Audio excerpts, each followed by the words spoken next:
Hello everyone, so welcome back to my YouTube channel science की पाठशाला with प्रिया। तो कैसे हैं आप सब? आई होप आप सब बहुत अच्छे होंगे, बहुत अच्छे से पढ़ाई कर रहे होंगे। तो आइए बिना देरी किए हम लोग 8.2 से शुरू करते हैं इस एक्टिविटी से।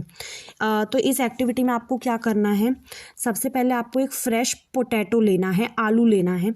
उसके बाद आपको ना उसमें ना दाग ऑब्जर्व करने हैं, स्कार मतलब दाग। एक मैग्नीफाइंग ग्लास लेके ऑब्जर्व करने हैं और हो सकता है कि आपको उसमें बर्ड्स भी मिल जाएं। ठीक है, तो ये जो स्कार्स होते हैं ना, हम इनको ही आईज बोलते हैं। और आपको फिर पोटैटो को छोटे छोटे पीसेस में काट लेना है और हर पीस में वो आई होनी चाहिए और उसको आपको सॉइल में गाड़ देना है और उसको डेली पानी देना है कुछ दिनों तक और प्रोग्रेस को ऑब्जर्व करना है कि आपने क्या पाया, क्या मिला आपको। ठीक है, जैसे इसमें आपको दिखा रखे हैं पोटैटो ऐसे होने चाहिए। ठीक है, और ऐसे ही आप अदरक को, हल्दी को ग्रो करवा सकते हैं। ठीक है, तो इसमें आते हैं कि आपका जो ब्रायोफाइलम है, मतलब ये क्या होता है, स्प्राउट लीफ प्लांट होता है। इसको अगर आप देखोगे ना तो ये प्लांट ऐसे लीव है। ठीक है, और इसकी मार्जिन पे ही आपके बर्ड्स होते हैं, अगल बगल इसकी मार्जिन पे आपको बर्ड्स मिलेंगे। ठीक है, ये if a plant of this, अगर इसकी जो लीव है इस प्लांट की, वो किसी भी मॉइस्ट जगह पे, मॉइस्ट गीली गीली सॉइल पे गिर जाए तो ये अपने आप ही एक प्लांट बन जाता है। ठीक है, तो ये कुछ प्लांट के जो रूट्स होती है वो भी, उनसे भी हम नए प्लांट ग्रो करवा सकते हैं। जैसे आपका स्वीट पोटैटो है, डहलिया है। ठीक है, अब जैसे कुछ प्लांट है, कैक्टी है, वो नए प्लांट प्रोड्यूस करते हैं। कैसे? जब उनका कोई पार्ट जो है वो गिर जाए, वो डी अटैच हो जाए उनके मेन प्लांट बॉडी से। ठीक है, फिर वो जो पार्ट गिरा है वही एक नया प्लांट बन जाता है। ये आपने सुना होगा, ये ब्रायोफाइलम आपको इसमें दिखाया हुआ है। ठीक है, ये आपका क्या है, ब्रायोफाइलम दिखाया हुआ है। अब इसके बाद आते हैं, अब बूझो ये जानना चाहता है कि क्या कोई एडवांटेज, कोई हमें फ़ायदा है वेजिटेटिव प्रोपोगेशन का। तो इसमें देखो कुछ फ़ायदे हैं इसमें। जो प्लांट आप वेजिटेटिव प्रोपोगेशन से ग्रो करोगे उनको कम टाइम लगता है ग्रो होने में, और उनमें जो बियर, फ्लावर, फ्रूट भी होते हैं और ये जल्दी होते हैं। जैसे आप जो प्लांट आप सीड से उगाओगे ना, उसके मुकाबले इनको कम टाइम लगता है। और जो नए प्लांट्स होते हैं वो बिल्कुल अपने पेरेंट प्लांट की ही कॉपी होते हैं। ठीक है, क्योंकि ये हमने कैसे प्रोड्यूस किया है, सिंगल पेरेंट से प्रोड्यूस किया है, तो जो वो एक सिंगल अकेला जो पेरेंट है उसी के जैसे होंगे, बिल्कुल डिट्टो।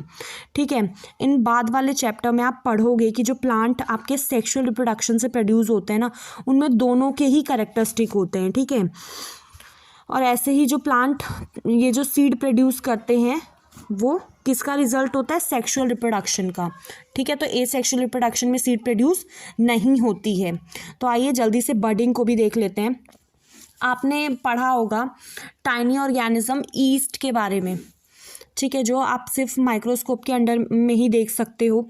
ये ग्रो करते हैं, उगते हैं और मल्टीप्लाई करते हैं हर कुछ घंटों में, बहुत तेज़ी से मल्टीप्लाई करते हैं। ठीक है, और ये क्या करते हैं, अगर इनको सफिशिएंट न्यूट्रिएंट दिया जाए ना तो ये हर घंटों में बहुत ज़्यादा तेज़ी से मल्टीप्लाई करते हैं। और ये जो ईस्ट होते हैं ये एक ही सेल से बने होते हैं, सिंगल सेल होते हैं। ठीक है, तो अब हम देखते हैं कि ये कैसे रिप्रोड्यूस करते हैं। ठीक है, यहाँ पे एक एक्टिविटी है 8.3, तो इसको शुरू करते हैं। आपको इसमें क्या करना है, एक ईस्ट केक लेना है या फिर ईस्ट पाउडर। अगर आप किसी बेकरी शॉप पे जाओगे या फिर केमिस्ट की दुकान पे जाओगे तो ये आपको बहुत इजीली मिल जाएगा। उसमें आपको एक चुटकी भर, पिंच ऑफ ईस्ट लेना है, एक कंटेनर में उसको रखना है कुछ पानी के साथ, और उसमें ना 1 चम्मच आपको चीनी डालनी है और उसको अच्छे से डिज़ोल्व करना है। ठीक है, उसको आपको रखना है warm part of the room, मतलब जो गर्म जगह होगी ना जहाँ कमरे में, वहाँ पे आपको रख देना है। ठीक है, और कुछ घंटे बाद आपको उसमें drop of this liquid, put a drop, आपको एक ड्रॉप डालनी है। ठीक है, इस लिक्विड की एक ग्लास स्लाइड पे, जो आपने उसको घंटे भर रखा उसकी एक ग्लास स्लाइड पे डाल के उसको माइक्रोस्कोप में ऑब्जर्व करना है। तो आप क्या ऑब्जर्व करेंगे, आप देखेंगे कि नए ईस्ट सेल की फॉर्मेशन हो रही है। ठीक है, अब देखो छोटे छोटे बल्ब लाइक प्रोजेक्शन, जैसे ये एक ईस्ट का सेल था। ठीक है, इस ईस्ट के सेल में धीरे धीरे देखोगे तो एक बर्ड की प्रोडक्शन होने लगी। फिर धीरे धीरे एक नया बर्ड बन गया और ये ऐसे ही करके बहुत सारे बर्ड बन गए। ये सब अलग हो जाएंगे और अलग होकर नए इंडिविजुअल्स बन जाएंगे। ठीक है, जैसे छोटे बल्ब लाइक प्रोजेक्शन ईस्ट में से आने लगा जिसको हम बर्ड बोलते हैं, और बर्ड फिर ग्रो होके फिर अपने जो पेरेंट सेल है उससे अलग हो जाता है और एक नया सेल बना देता है। ठीक है, और जो ये नया सेल है वो ग्रो होके मैच्योर होके और ज़्यादा ईस्ट सेल बनाता है। ठीक है, तो कभी कभार क्या होता है, another bird arises from the bird forming a chain बनाते हैं। जैसे एक बर्ड है, इसके ऊपर से एक बर्ड, उसके ऊपर से बर्ड, तो ये बर्ड एक चेन बना लेती हैं और ये प्रोसेस चलता रहता है। इसीलिए बहुत कम टाइम में ये बहुत ज़्यादा नंबर में ग्रो हो जाते हैं। ठीक है, आई होप एक एक चीज़ क्लियर हो। कोई भी डाउट हो आप मुझसे कमेंट सेक्शन में पूछ लेना। आज के लिए इतना ही।